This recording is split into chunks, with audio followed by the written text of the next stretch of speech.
They called her a monster. The scarred waitress at Harper's Diner hid beneath long sleeves every day, enduring cruel whispers about her disfigured hands from customers who saw only ugliness where something else lay hidden.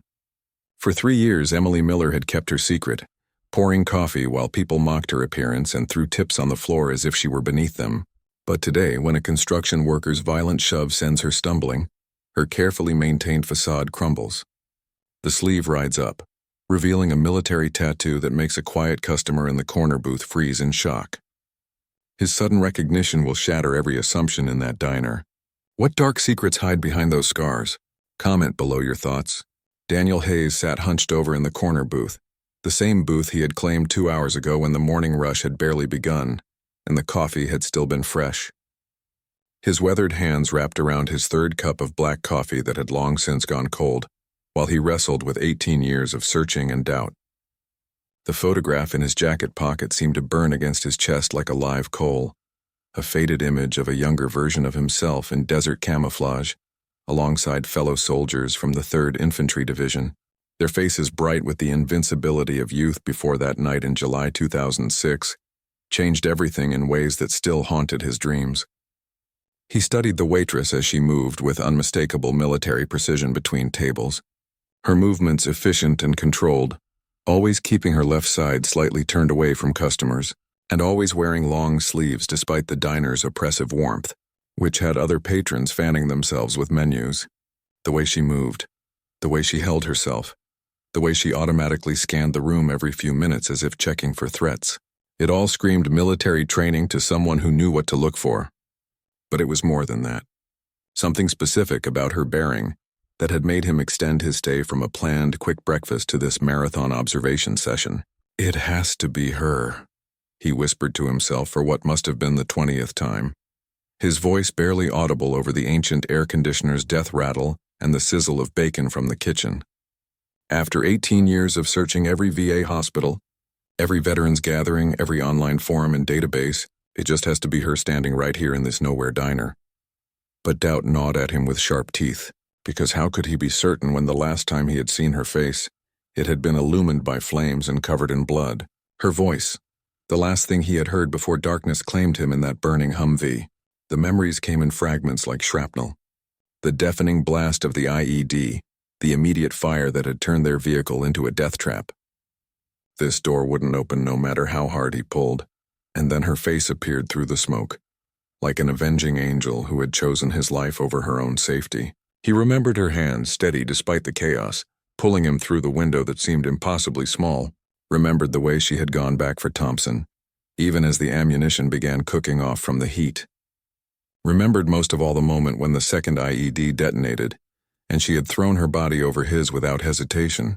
The bell above the door chimed violently, shattering his reverie as Brian Cooper and his construction crew shouldered their way into the diner, with the kind of aggressive confidence that immediately shifted the atmosphere from quiet morning calm to something charged and unpleasant, like the static electricity before a thunderstorm. Brian stood 6'2" of entitled arrogance, wrapped in a Branson construction shirt that stretched tight across muscles built more in the gym than on actual job sites. His eyes immediately scanned the room like a predator seeking the weakest prey, the kind of man who had peaked in high school and spent the rest of his life trying to recapture that fleeting dominance.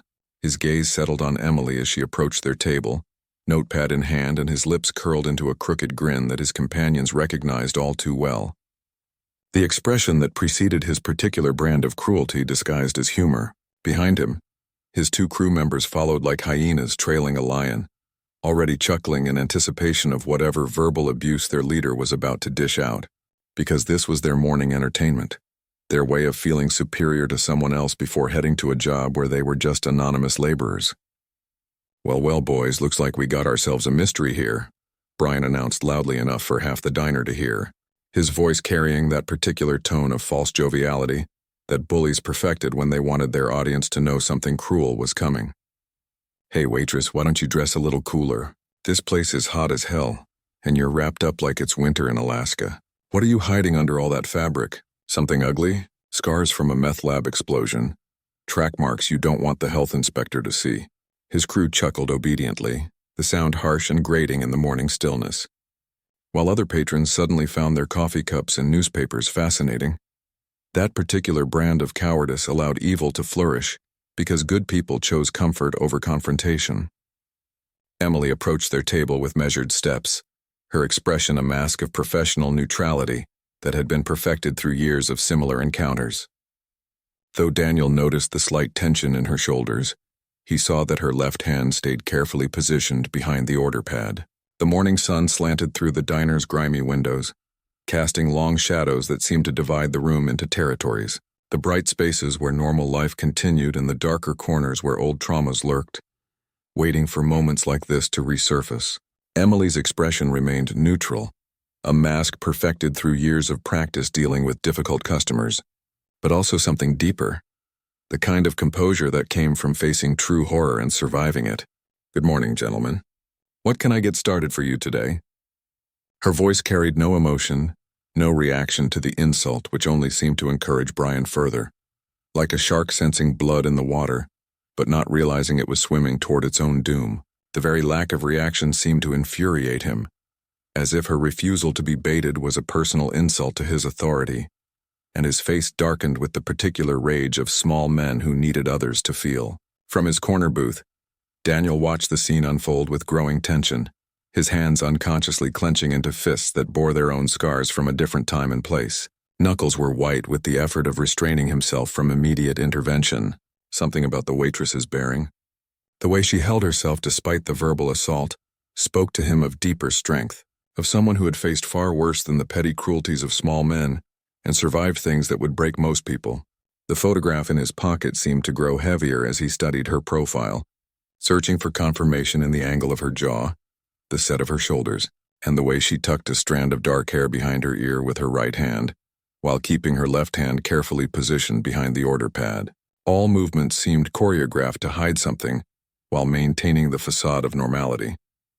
His mind raced through comparisons, overlaying his memories of that night with the woman standing before him, trying to reconcile the blood-covered hero of his memories with this quiet waitress who served coffee to people who didn't deserve to breathe the same air as her. Brian leaned back in his seat, making a show of looking her up and down with theatrical disgust that would have been comical if it weren't so genuinely cruel.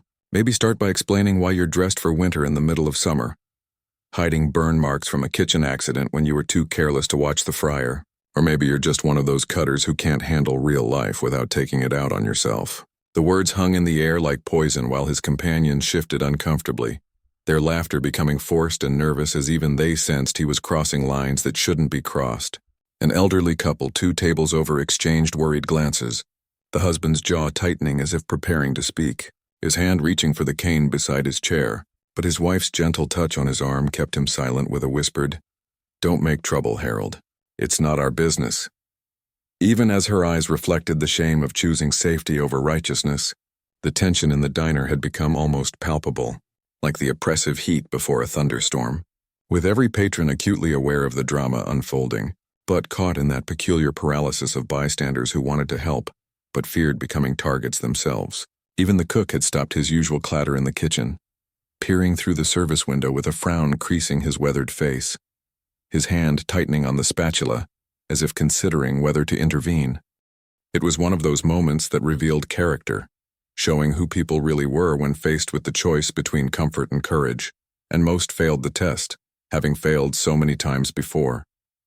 The very air seemed to thicken with unspoken shame and mounting tension, creating an atmosphere where something had to give, where the pressure would either dissipate or explode. Everyone seemed to be holding their breath, waiting to see which way the morning would break. But why was this stranger in the corner watching her so intensely? What did Daniel Hayes know about this seemingly ordinary waitress that made him grip his coffee cup until his knuckles turned white with the effort of restraint? That made him reach repeatedly for the photograph in his pocket, as if it were a talisman against doubt. The answer would soon shake the very foundations of everyone's assumptions about the quiet woman who served their coffee with scarred hands and downcast eyes. The cruelty in Brian's voice escalated with each passing moment, feeding off the silence of the diner like a parasite, drawing strength from its host's weakness. "You know what I think happened?" he mused loudly, addressing his audience of uncomfortable diners more than Emily herself. "I bet she got those scars from a meth lab explosion. That's what happens in small towns like these." A bunch of trailer trash cooking up drugs until boom. He made an explosive gesture with his hands, causing Emily to step back involuntarily, a movement so slight that only someone watching as intently as Daniel would have noticed. Or maybe it was a house fire caused by passing out drunk with a cigarette. That's why she's working in this dump. Nowhere else would hire someone who looks like Freddy Krueger's sister. The reference drew nervous laughter from one of his crew members. However, the other had begun to look genuinely uncomfortable, his eyes darting between Brian and the other patrons who sat frozen in their seats. Emily's internal struggle played out in micro-expressions that most people would miss, the tightening around her eyes, the way her breathing shifted from steady to carefully controlled, and the slight tremor in her left hand, which she tried to hide by gripping the order pad more tightly. For just a moment, the diner faded away and she was back there, the taste of sand and blood in her mouth, the weight of gear on her shoulders, the screams of wounded soldiers cutting through the night air. But she had learned long ago how to push those memories down, to lock them away in a box marked "Do Not Open," and continue functioning in a world that neither understood nor particularly cared about what she'd seen and done. The breakfast rush at Harper's Diner required a different kind of courage than combat. The courage to smile and serve coffee to people who saw her scars and made assumptions, who whispered behind their hands and stared when they thought she wasn't looking. Brian reached into his wallet with theatrical flair, pulling out 2 wrinkled dollar bills and tossing them onto the floor at Emily's feet. "There's your tip, sweetheart. Please pick it up. Maybe save up for some scar cream, though I doubt they make anything strong enough for whatever horror show you're hiding." The bills fluttered to the grimy linoleum like dead leaves, and the entire diner seemed to hold its breath as Emily looked down at them. The elderly man at table 3 had half risen from his seat, his face flushed with indignation, but his wife's urgent whisper of, "Harold, please don't make trouble," kept him from fully standing. The cook in the kitchen had emerged from behind the service window, his massive frame filling the doorway. But he too hesitated, caught between his protective instincts and the knowledge that confronting customers rarely ended well for employees. Emily bent down slowly to retrieve the bills, her movements careful and controlled, each action deliberate and measured. It was as she straightened that Brian made his fatal error, the moment that would change everything in ways none of them could have anticipated. Whether from malice or simple carelessness, his hand shot out as she rose, shoving her shoulder hard enough to send her stumbling sideways. The violent motion caused her carefully maintained appearance to unravel, as her uniform shirt pulled loose from her waist and her sleeve rode up past her elbow. But it wasn't just the scars that were revealed in that moment of calculated cruelty. It was something else entirely. Something that made Daniel Hayes' blood run cold, then hot in rapid succession. The tattoo stood out starkly against her scarred skin. Military, crisp, and undeniably authentic. The 3rd Infantry Division Ramadi 2006 was wrapped around an image of crossed rifles and the division's distinctive insignia. The scars themselves told their own story, a horrific narrative written in damaged flesh that spoke of extreme heat and violence, tissue that had been burned and healed in ways that suggested not accident but sacrifice. The entire diner could see it now. This glimpse into a hidden history that transformed their perception in an instant. One of the younger customers, a college student home for summer break, whispered, "Holy, that's a military tattoo," loud enough for everyone to hear. The atmosphere shifted palpably, like the air pressure dropping before a storm, as understanding began to dawn on some. In contrast, others remained locked in confusion. Brian, however, remained oblivious to the changing mood, too drunk on his own perceived power to notice the way Daniel had risen from his booth, or how other patrons were now looking at Emily with something approaching awe, rather than pity or disgust. "Oh, this is rich," he let out a laugh, pointing at the exposed tattoo. "Look at this, boys. She's playing soldier now. What did you do? Buy that fake tattoo online? Trying to get sympathy by pretending to be a veteran?" His laughter was harsh and grating, echoing off the diner's walls like breaking glass. "I've seen this before. These individuals who buy military gear at surplus stores and pretend to have served. Pathetic. As if anyone would believe someone like you actually served our country. You probably can't even spell Afghanistan, let alone claim you were there." Zara stood frozen, her shirt still disheveled, the tattoo and scars fully visible now under the harsh fluorescent lights. Her face had gone pale beneath her carefully maintained composure, and for the first time since the confrontation began, Real emotion flickered across her features. Not hurt or anger at Brian's words, but something deeper and more complex. It was the look of someone whose most private pain had been forcibly exposed, whose carefully constructed walls had been breached by casual cruelty. Her hand moved unconsciously to pull down her sleeve, but stopped midway as if she realized the futility of trying to hide what had already been seen. The silence in the diner had become complete. Even the coffee machine's usual gurgle seemed to pause in respect for the moment's gravity. Daniel Hayes had crossed half the distance to their table,